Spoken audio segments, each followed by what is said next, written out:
Greetings, folks, and welcome to Slab City. It's great at 9.8, Stormwatch 4, and Stormwatch 5B edition. First appearance of Apollo and the Midnighter. I am your host, Kogo Smooth.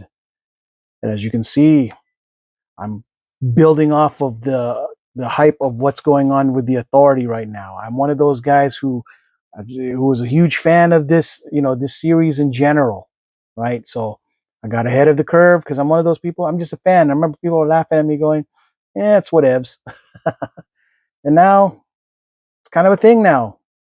Yeah, um, yeah. So this is the very first appearance of Apollo and the Midnighter, and these are probably the two most popular characters that continued from the Authority when it moved to DC Comics. They did, especially the Midnighter. Midnighter has his own issues, and yeah, these guys. This is their first appearance right here.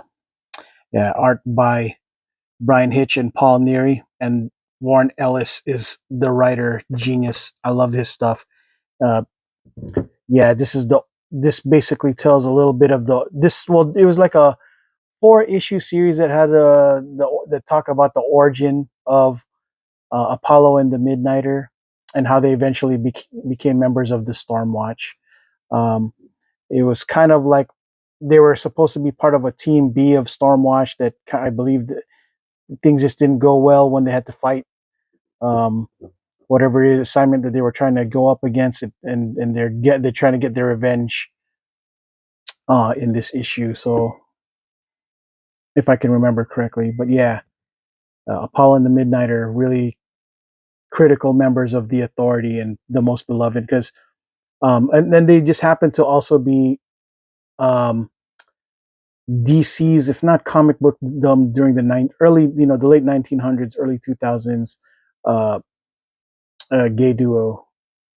These guys were awesome. What if Superman and Batman were gay lovers and stuff, husband and husband. You know, they're married. I believe they were married to each other, at least in spirit and stuff. But yeah, these guys are so dope. I really like these characters. These are the type of these characters I really considered at one point when tattoos were a thing, getting them tattooed on me. While I'm straight and not gay, I definitely still really enjoyed these characters. These characters were just so cool. I like them. So, saying. Anyways, yeah. So this is cover 4, the cover for issue 4. Now it's going to be hard to get it at 9.8 because, as you guys can see, it's black, a lot of black in this issue, and you know how hard it is to get a 9.8 without cracks and spines noticed on these books. So yeah, good luck. So here's a movie that was back then, Dean Koontz Phantoms. Yeah, ooh, 1998. I wasn't even legal at the time. I couldn't even drink when he came out, and he came out February, around the time I turned 20. Yeah. Anyways, so yeah, what you see in front of you now is why this one's important, is why I believe this is a good key, is because this is the cover B, believe it or not, or cover A, one of the two. It came in 2 covers. And this cover is all black too, and had a better, if you ask me, had a better cover. Because look at how cool Midnighter looks in this. I would definitely use this as my avatar for a long time, just because I just love the way the Midnighter's expression is on this thing. It's just glorious. I love it. Oh my gosh, yeah, these guys so cool. They're my guys, man. They really are. These guys are my boys, man. They'll always be near and dear to my heart. I wish that Warren Ellis stayed on the team with these guys, but he must have gotten bored or just ran out of ideas. But yeah, I really enjoyed their stuff. And yeah, again, like I said, all black. Good luck trying to get this at a 9.8. This was my second attempt to get it at a 9.8, and I was glad I got this at a 9.8 because the first time was 9.6, and it was close to being immaculate, but somewhere they found something that got it at a 9.6 instead of an 8, but I was glad. So now this is my matching pair. If you'll notice on issue 5, the other cover is going to be most likely the pink red cover. But yeah, these to me are the matching set. Eventually, I'll probably get the one with the red on it because I just love Apollo and the Midnighter. I'll never be able to get enough of those guys, right? Um, yeah, but yeah, the reason why this is for speculation is because these guys are. I would have to say the reason why these guys are so popular and important is because these guys were the first of the popular gay couples in comics. These guys were just so dope, and they didn't get, believe it or not, they weren't put out of the closet until I believe uh, the third or second phase of Warren Ellis's run on the Authority. We all just kind of thought that they may be, but they made it official in the Authority. But yeah, we just kind of assumed that maybe they were because you know a lot of people like to ship them, I guess, because they're in the beginning of their first appearance, they're kind of just hanging around naked. So we're like, okay, maybe that's just the way they roll and stuff. But then then you see them in a loving embrace in the Authority, and I forget which issue it was, and then made it official, and I was like, okay, cool. But I like the Brian Hitch art about it versus when oh my gosh, I forgot his name, but when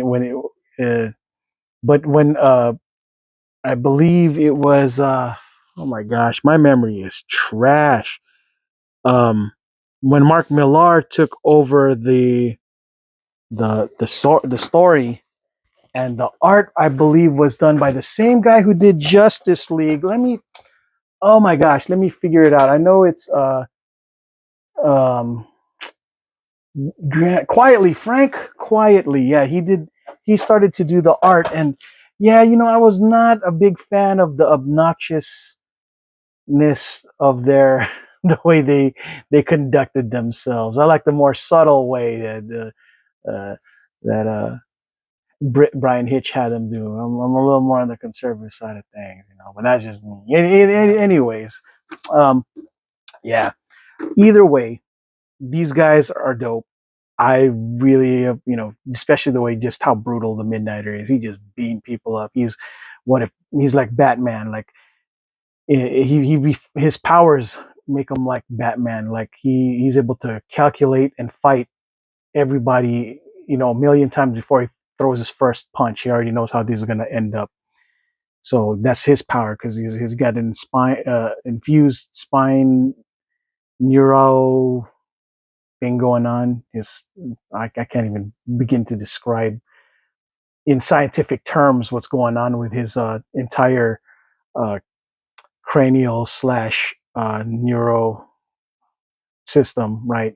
And of course, Apollo, he has a enhanced situation where he's like Superman and he just absorbs the power of the thousand suns and suns. So yeah, this power, that's what he does. Yeah, so Apollo, like he's OP. So I don't even know if he has kryptonite, but I'm sure that when he runs out of sun, it becomes a problem. But yeah, he's a powerful flying, OP destroyer, world-ending threat.